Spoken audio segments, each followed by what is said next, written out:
As I was riding in, I see this wonderful obelisk. It has the look of a monument. Why, yes, it's a monument to a famous George. Oh, how delightful! The colonists must really have loved their king to erect such a tribute. Not exactly. If it's not a monument to me, then to whom is it a monument, pray tell? George Washington, the father of our country. Oh, rude! Actually, we do have an award that is named for you, though. It's inspired by you, and we're going to give it to the worst abuser of civil liberties in 2021.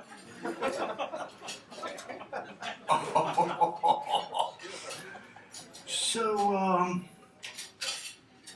is this the award here? This is the award here, yes. Right. Do you favor the likeness? It's, my nose is a little snooty looking, I think. Some might say that little critter is mad. Well, you might think that no one could deserve this award more than you. But in a year marked by countless unconstitutional administrative abuses in the name of public health, there is someone who deserves it more. But before I reveal who that is, there are 4 nominees who made it to the flagrant 4 this year, and if you are not following the King George III tournament, then I invite you next year to pay attention right around the 1st of March when we'll be rolling out the 3rd annual King George III award brackets. And usually there are 32 nominees, and you can vote your favorites along every couple of weeks. I was paying a lot of attention to the bracket that ended in the University of Kansas winning the national championship this year, but the King George III bracket is actually much more important because it allows us to go there.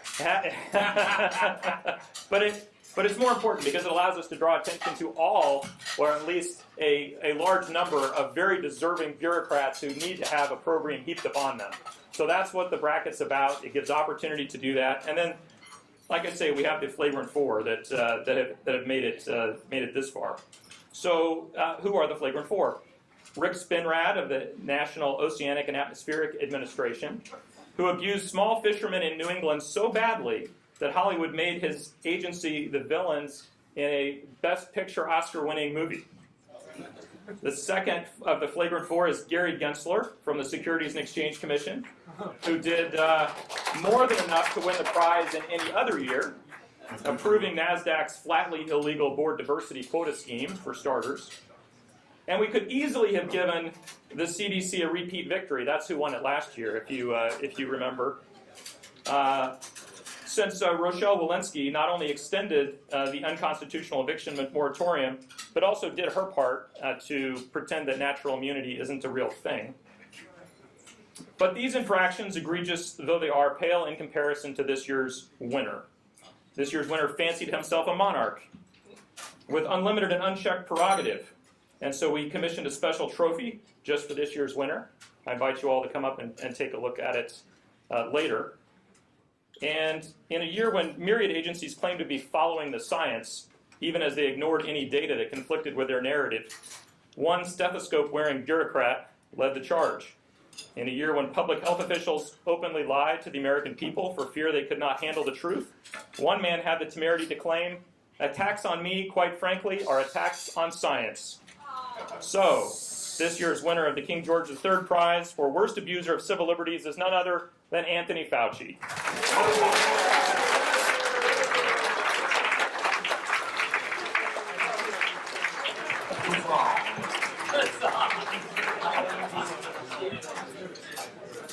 Now, we also have some positive awards to bestow. Anthony Fauci couldn't be with us this evening to receive this award. I'm not sure he was invited, to be completely candid with you. But we do have some positive contributions to the fight against the administrative state. And what I would ask is for the winners to come up, accept your prize, and stay up here, and we'll get a picture with all the winners and the 2 Georges, and then we'll let everybody have their dessert. May I ask?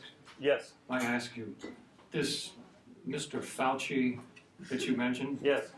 was he at Lexington and Concord? I don't believe so. Because I understand that he's the one that heard the shots heard around the world. Oh, that's a royal grounder, isn't it? Please. Well, appropriately, the very first, and you saw it's the same bus we gave to Secretary Pompeo earlier, but the very first George Washington Award goes appropriately to NCLA's first client, a man who has persevered against the administrative state all the way up to the U.S. Supreme Court and then some. His story is in your program, but that account really does not sufficiently explain the gauntlet that this NCLA client had to run to achieve some measure of justice from the SEC. So the recipient of the 2022 New Civil Liberties Alliance Award for Client Bravery, which we're calling the Georgie, is Raymond L. Lucia Sr.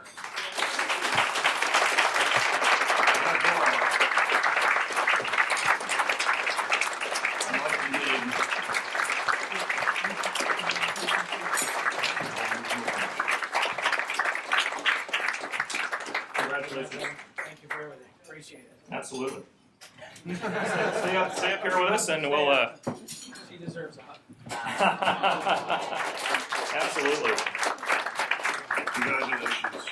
Our next award recipient is a law firm that has provided more pro bono service in more matters to NCLA's clients than any other, including a cert petition to the U.S. Supreme Court in Gibson v. SEC, involving the same issue as the Cochran case that's now at the Supreme Court. Another cert petition to the U.S. Supreme Court in Buffington v. McDonough that is still pending.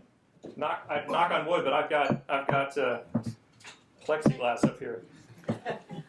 And that has to do with whether the pro-veteran canon of construction trumps Chevron deference. And most recently, they helped us negotiate NCLA's first case at the U.S. Supreme Court, crafting our response to the petition for cert in Cochran v. SEC, and masterfully steering that case to likely be argued alongside Axon v. FTC, which will decide whether people like Ray Lucia, Christopher Gibson, and Michelle Cochran have to endure an administrative proceeding before raising constitutional challenges to unlawful administrative tribunals. Numerous attorneys at Latham and Watkins have contributed to these efforts, but I'd like to particularly single out and call up Greg Garr and Roman Martinez, who have led these efforts. The recipient of the 2022 NCLA Award for Outstanding Pro Bono Service is Latham and Watkins LLP.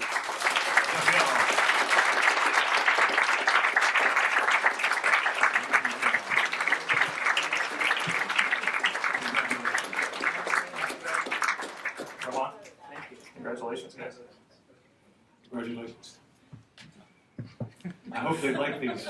I feel outnumbered at this point. I hope they like these because General Cornwallis had orders to bring one of these back to King George, except it wasn't one of these. It was the actual thing.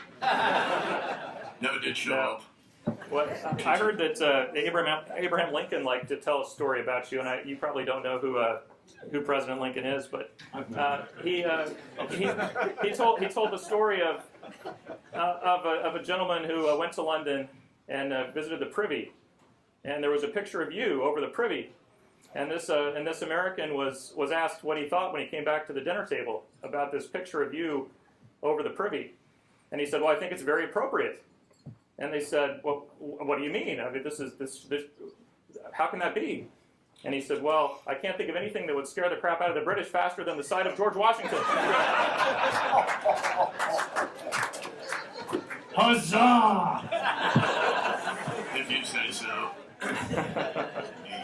Our next award recipient is a law firm that provided more pro bono service to NCLA and our client last year than any other on a very short timeline when our case which had been taken en banc by the U.S. Court of Appeals for the 10th Circuit, was dismissed as improvidently granted. One member of NCLA's Board of Advisors stepped forward and volunteered to lead the effort for a cert petition to the U.S. Supreme Court in Aposhian v. Garland, our case against ATF over its unlawful bump stock regulation. That one is also still pending after being rescheduled for conference 18 times so far, I believe. We're going to have to figure out if that's a record, but we're going to look into that. And on a personal note, though this is not a part of the criteria for the award, I would like to say, in addition to his firm's excellent work, Chuck Cooper has been a model member of our Board of Advisors, providing me trusted counsel on matters both sensitive and significant. And so the recipient of the 2021 New Civil Liberties Alliance Award for Outstanding Pro Bono Service is Cooper and Kirk, PLLC.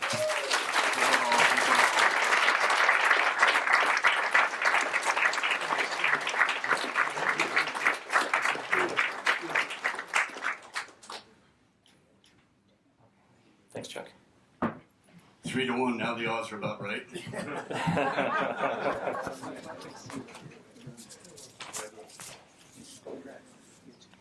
That brings us to the New Civil Liberties Alliance Ally Award for Best Amicus Curiae Brief. This amicus brief was filed by another member of our Board of Advisors at a time when the outcome of our Cochran v. SEC case was still very much in doubt, and we were trying to obtain rehearing en banc from the U.S. Court of Appeals for the Fifth Circuit. Allyson Ho and her colleagues at Gibson, Dunn Crutcher provided an outstanding brief that I'm confident helped to turn around the results in that case. So thanks to Allyson, Jacob Spencer, Ashley Johnson, Bradley Hubbard, Brian Clegg, and Joseph Barakat, the winners of the Best Amicus Curiae Brief. And here to accept the award on behalf of his Gibson Dunn colleagues is Board of Advisor member Brian Richmond.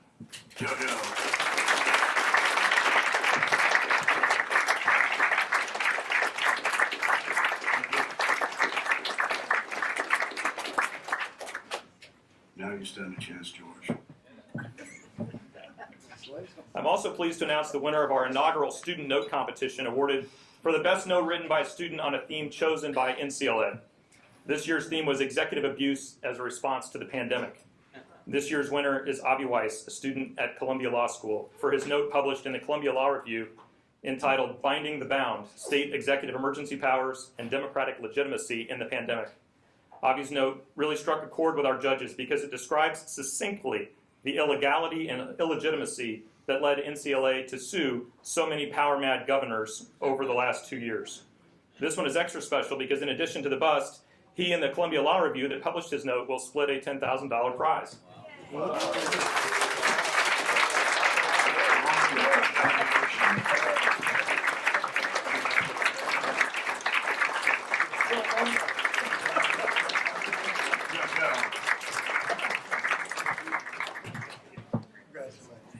And finally, I would like to acknowledge a pair of attorneys who have helped NCLA in numerous ways. They have mooted our attorneys for oral argument, provided amicus briefs, provided local counsel, helped secure clients, strategized with us, cheered our successes, flown to our oral arguments on their own dime to provide moral support, and much, much more. These two attorneys transcend the meaning of counselor and are true friends in the law to NCLA and our team, which is one of the reasons we were so thrilled at their tremendous recent success at the U.S. Court of Appeals for the Fifth Circuit in the U.S. v. Georgie decision. This is the one you may have heard about this past month that supposedly threatens the entirety of the administrative state. Let's hope so. As if the administrative state could no longer survive if people had jury rights, or if administrative law judges were not insulated from removal, or if Congress had to abide by the vesting clause of Article 1. But we were planning to honor them quite apart from this glorious victory, and so we were delighted to give the inaugural Cincinnatus Award for Selfless Service to the New Civil Liberties Alliance to Karen Cook and Michael McColloch.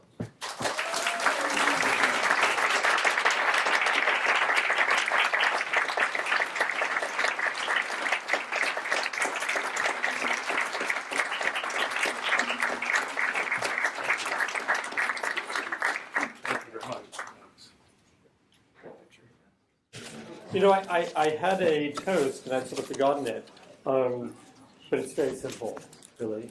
The formal one I'm going to put aside. But to our Constitution, to the NCLA, to the restoration of our constitutional liberties, and to all of you in the new movement for our civil liberties, thank you. Cheers. Here, here, here, here.